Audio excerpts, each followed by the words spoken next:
Hello all, this is Mike from Medical Models at med-mod.com. I want to show this video on creating a wrist brace. So my right hand has been, or the wrist of my right hand has been sore, hurting, so I thought I'd make a brace.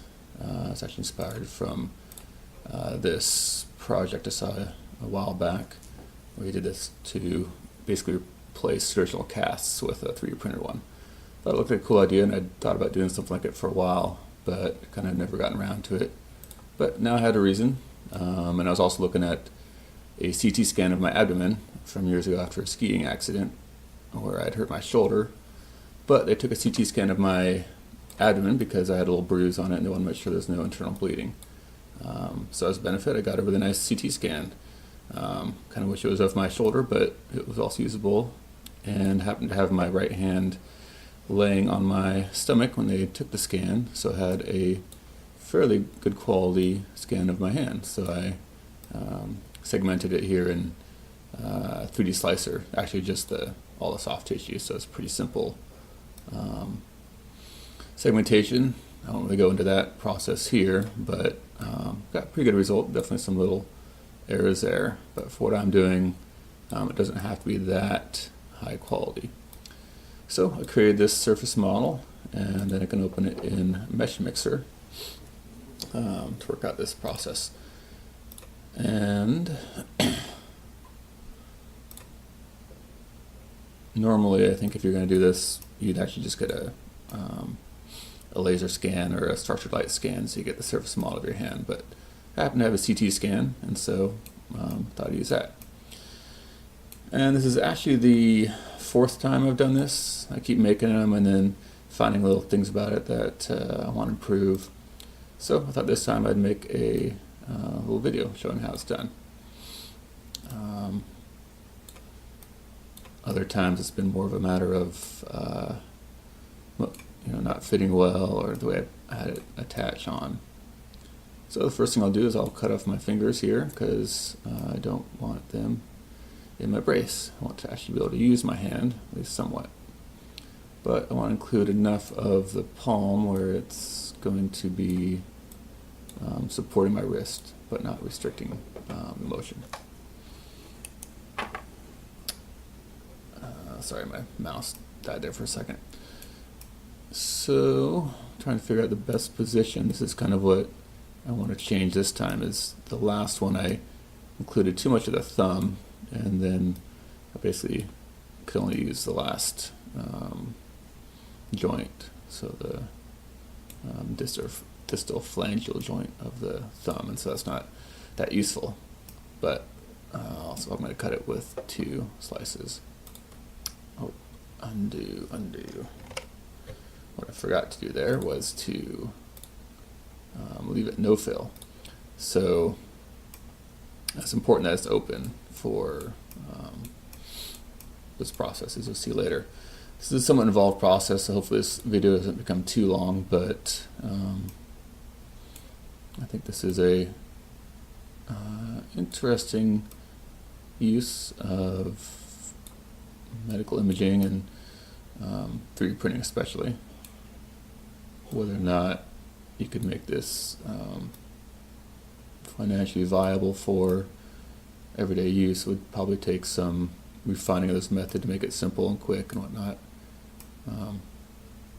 But for someone like me who has 3D printers and likes this kind of stuff, is a fun little project. So hopefully people find it useful. I don't consider it novel by any means. Other people have done stuff like this. So this is basically what I've done before. So the one extra thing I want to do this time is open up the thumb area a whole bunch. Plain cut. Because that is the main thing I want to change. I'm also going to change the material I use to print it in, because I want a little bit more flex, makes it more comfortable and usable. I have been printing in ABS, which I had a nice skin colored ABS, but instead I'm going to try T-glass or PET. So this is closer to what more traditional braces look like. So before, yeah, just the wrist was not very usable, or the thumb. I still want something here to kind of hold it on so it can't slide around as much. So that's why I'm playing around with this a fair bit. I do like Mesh Mixer. It has a very nice, simple to use interface. Oop, I'm cutting off the back. That would be bad. Not sure if there's a way to shrink.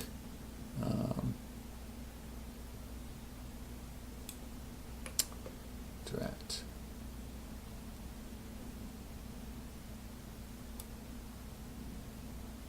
Okay. I think I can get away with doing that. Otherwise, I'd probably want to go into Blender and do this in a little bit more sophisticated way.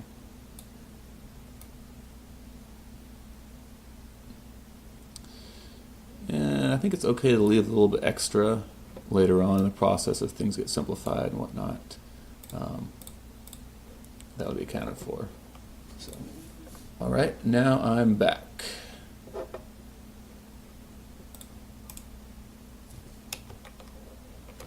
So here is the surface model to start with.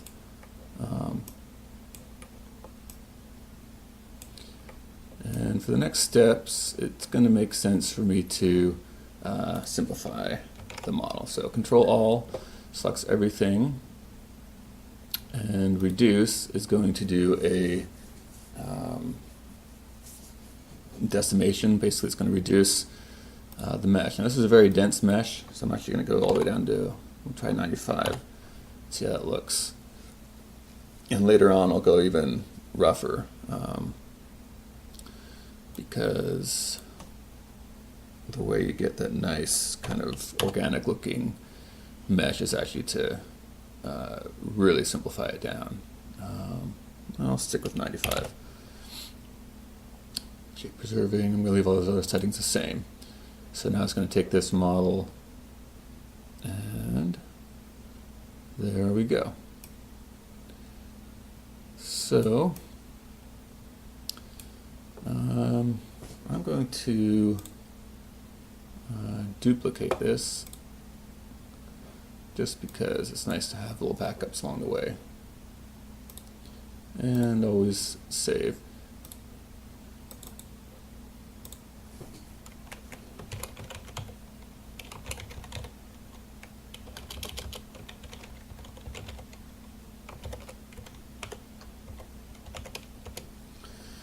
Because the next step, I want to increase the size of this. Basically, the way it works is later on, when I create that kind of organic tubular mesh, whatever you want to call it, it creates those tubes centered on the surface. And since I don't want this brace to be smaller than my brace or pushing into it, I actually want it to start with it grown out, and so this is where it's important to know kind of the size that you want your tubes to be. And I found 5mm seems to be about right. When I print it solid 5mm. So what I'll do is here is offset it 2.5mm, so half of that surface. And so I'll get a new surface. This is one of the main reasons that I wanted to reduce the mesh beforehand. Otherwise, this part will take, half an hour or something when it's not really necessary for my needs. So, depending on what you're doing, it's usually a good idea to reduce your mesh if you're going to do any serious work with a surface model.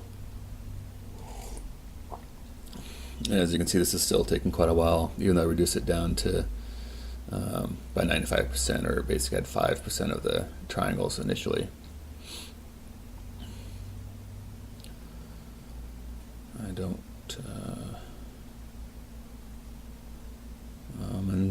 so this will be the last initial step in Mesh Mixer. I need to jump over to Blender to do another part, unfortunately, but that's just the way it works out. Because what I'm going to do is I'm going to put a slot down one of the sides of it, which allows me to open the brace and put my hand in. The Cortex one that kind of inspired this, the way he did it was to have two parts snapped together. I don't know if he actually printed this out in his example. This is a bit more complicated than what I'm looking for. And I found that I can get away with just kind of opening up and sliding my hand in. I'm guessing this material is ABS, so wouldn't maybe allow as much flex. The one ABS I had did allow flex, but for the first one, which was too big and too thick of tubes, it was really hard and had the slot in the wrong area. Okay, so now it's an initial offset. I'm actually going to change whatever kind of rough one I put in and put that at 2.5. Accuracy and other things are nice, but since it's going to run this each time, I don't want to change these settings. I could have gotten away with simplifying even more. I chose not to, just to try to hold the shape for the next step of slotting it.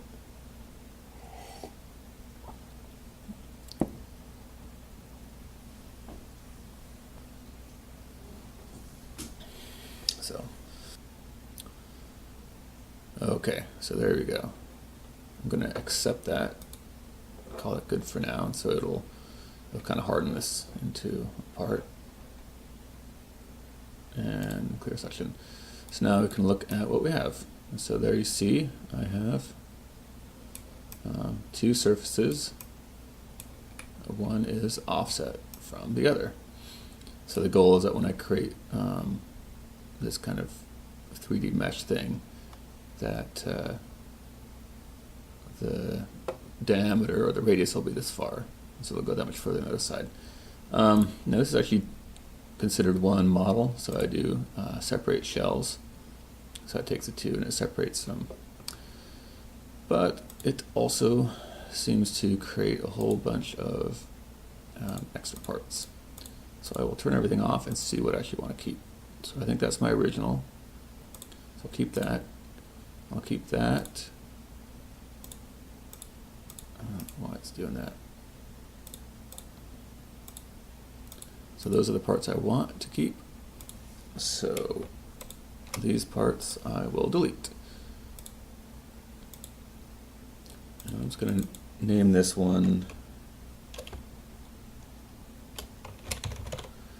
just to make my life a little easier.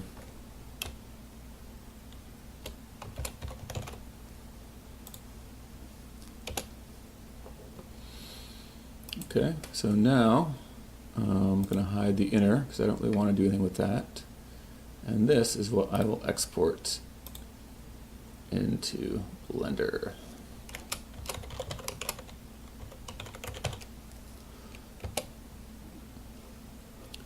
And I will save this mesh mixer. I should close it. Okay, so now I'll go over to Blender, and you might be wondering for this part why I can't just do this in Mesh Mixer.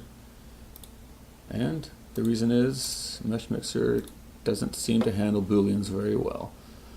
So before I even load it in, I'm just going to create my slicing volume. So 300 millimeters, 50 millimeters, and we'll go with 6 millimeter thick part. I hit F5, not F5, number pad 5 to go from perspective, which is this, to orthographic. Orthographic is more engineering. Perspective is kind of an artsy thing, which if you take any art classes, you know what that means. And I'm going to go and give it a color just so it's a little bit easier to distinguish. So we'll make it green. And I will go in and load that surface. And I don't really see it. Oh, there it is. I also changed this. It just makes the clipping distance bigger. Alright, so now I want to position this. So select it, grab.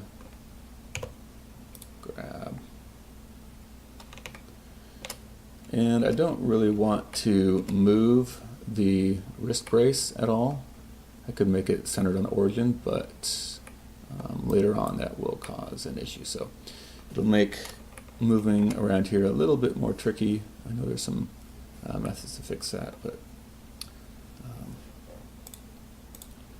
I will do local. And so now I'm just going to play around with positioning this cutting plane. I'm going to do a Boolean difference. And one other change I'm doing this time is instead of having the seam on the outside, which you would think is the better way to do it because it's more of a continuous thing, you don't have the thumb to deal with. It turns out if you want to tie this up yourself, it helps to have the slot on the inside, medial side, I think you could call it that.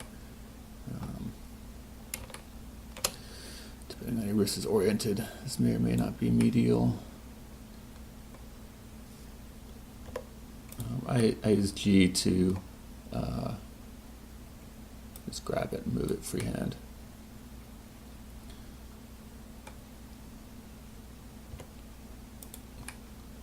And I think I want to kind of stay away from the thumb area just to keep that part all integrated together. That is looking pretty good, so I want to make sure it's going all the way through both sides. I want a clean mesh. So now I'm going to do a Boolean difference, which is under modifiers and then Boolean. I want to make sure you have this selected first because a difference, it will subtract whatever mesh you select second. So in my case, second selected was cube. And here we go. So I'm selecting cube as difference. Now it'll do some kind of computation. You probably can't see anything. This also helps having a much reduced mesh. Ooh, I forgot. So if I hit apply here, let's see if it works. I'm going to check this by moving the cube. Hey, it worked. So for some reason, other times I've tried this, it didn't work because the cube mesh was overly simple, but this time it worked. So this is what I want, and I'll try that. And so later on I'll be able to lace up around that seam and tighten it onto my wrist. And then when I open it, I will just kind of pull open. Okay, so this is where I go and I export this mesh so I can load it back into Mesh Mixer. I want to do selection only, otherwise it's going to do everything. And I will call the outer surface slotted.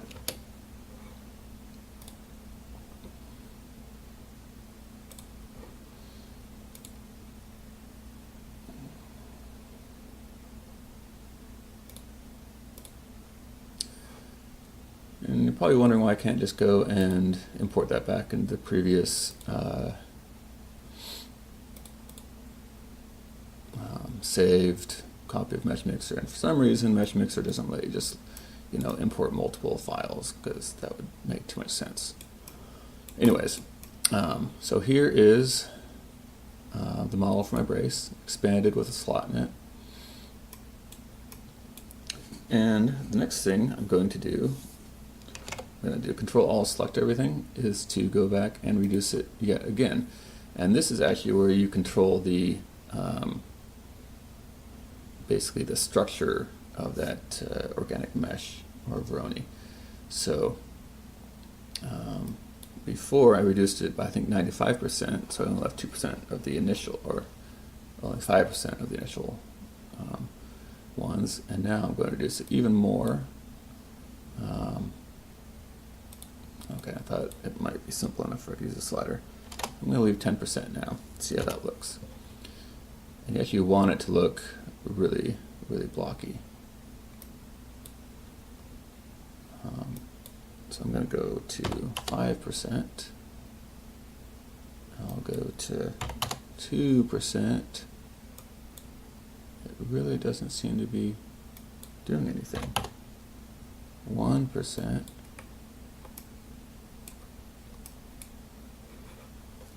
Because I really want this to 0%. Okay. Oh.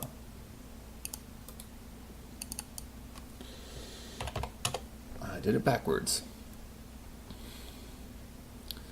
We're getting the result. I want 98%. Okay, so that is too much. Let's go. So this is kind of trial and error. If I had a more reduced mesh beforehand, I could probably use a slider. So that's getting closer to what I want. If it's too tight, then you're not really going to get much of an effect in the next step. Okay, so that looks pretty good. I'm going to just do 97.5 if it lets me. Guess not. I think it's either 97 or 98. It seems to want to do it in. Okay, so it's 97. Another thing you can do is you can reduce it here, save it, and then reduce it again, and you get more control over how that works. But I'm going to accept that. And now I have that, and I can go to the fun part, make pattern. So this is where you control how it looks. So you go to dual edges, and I already have roughly what I'm looking for. But if you think about printing it out like that, it'll be too thin, it might not print very well, and it's definitely going to be too weak. And I was already planning to do 5mm. So now that looks a little bit more substantial. Looks like it's good. Kind of want the edges to be pretty strong, so it looks like there's extra material there, which is good. You can spend a lot of time playing with this to affect how it looks. You can try different other different effects. I don't think this does much, just because the initial Veroni, which is the type of decimation this does, isn't going to be affected a whole lot.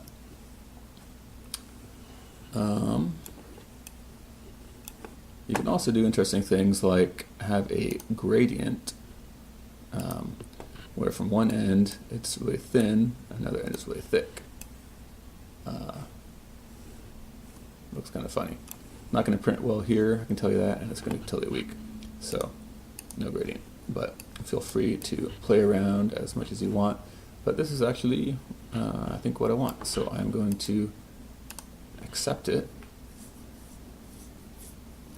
And this is another part that takes some processing power, but it definitely seems faster than reducing the initial mesh, because this is just generating an STL file from all these tubes joined together. Okay, so there you have it. Looks pretty cool, I'd say. I like that. I've gotten away with printing these without support material. You just want to have a good base so it doesn't fall over when during printing, but I'm going to do one more thing. So I found you can't seem to import like multiple files, but you can do what's called a reference. So I'm going to import my hand as a reference, and do not try to repair this. That's important. I also haven't found a way to change colors of items. Mesh Mixer seems to be all about kind of working with one item at a time. But there you can see my hand inside of this mesh. I'd say it looks pretty cool. So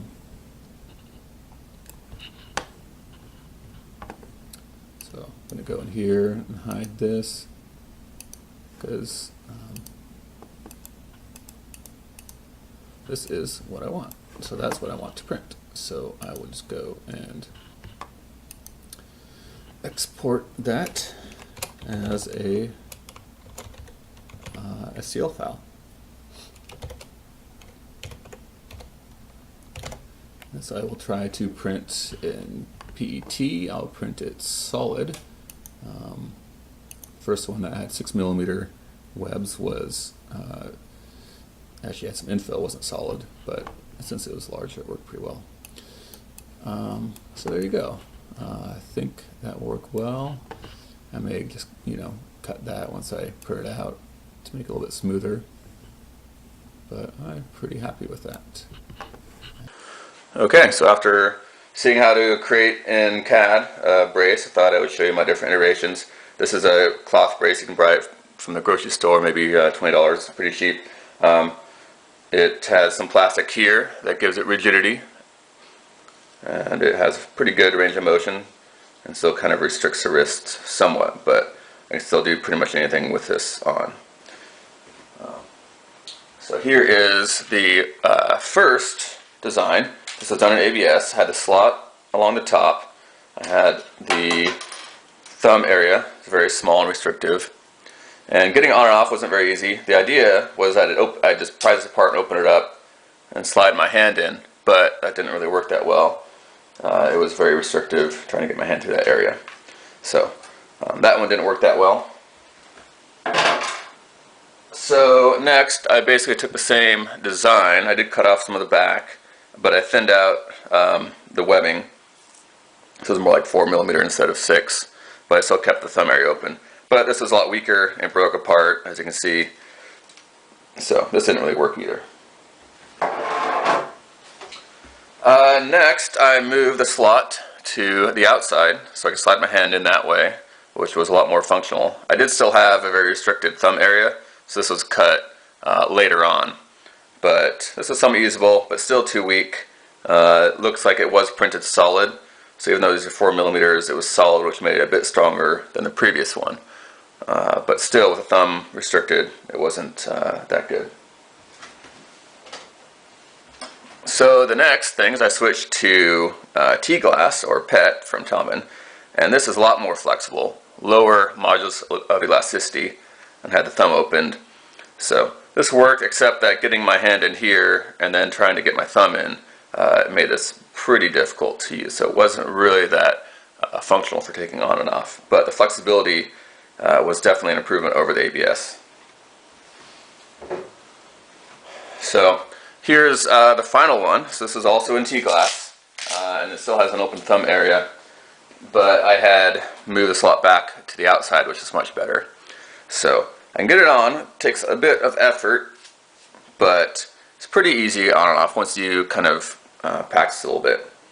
Happened to run out of the wire, the clear T-glass halfway through, so I switched to red. Normally I'd probably do it in one color, but it's more festive this time of year.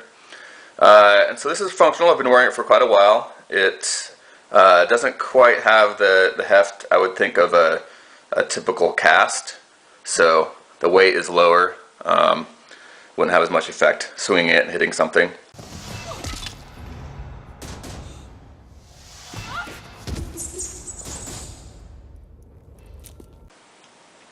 But it's functional. I've worn it, taken a shower, and it was fine. The heat from the water didn't seem to distort it at all. I think if you held it up at the shower head for a very long time, then maybe it would soften. But it has a high enough glass transition temperature where I wouldn't worry too much about that. It does restrict motion quite a bit more than the cloth brace. So if I need to do something that uses my hands, dexterity more, I'll wear the other brace. But if I'm not doing much with my hand, then this is better at holding it still. It isn't like cloth where if you sweat in it, it starts smelling. It is somewhat porous due to 3D printing technology, but it won't smell nearly as bad as a wrist brace, where basically after a couple of days you want to wash it because it starts smelling pretty bad. But yeah, so I definitely think this is an improvement over the cloth brace. It's more aesthetic, I'd say, too. More interesting. People definitely catches their attention when they see it. creating it. I happen to have a nice CT scan with my hand included, and also at a very good functional orientation. I didn't have my wrist flexed or anything. It's fairly straight with a slight bend, and so that was kind of fortunate in my situation. Not everyone's going to have a CT scan, especially if they just break a their arm bone, like the radius or ulna, or one of the wrist bones. So you're not always going to have a situation where you have the CT scan data. It would be possible through software to, say, have a model like this and then use different measurements that you take at certain areas and generate the model from that. I think that could work with a fair bit of software development. But if you happen to have a scan, you want me to make you one of these, I would charge about $200, including the CAD design work and 3D printing the model. So definitely an interesting project, and it's something that has a lot of potential. There are groups working on making this more common, so I think there's definitely a potential for it. Thanks for watching.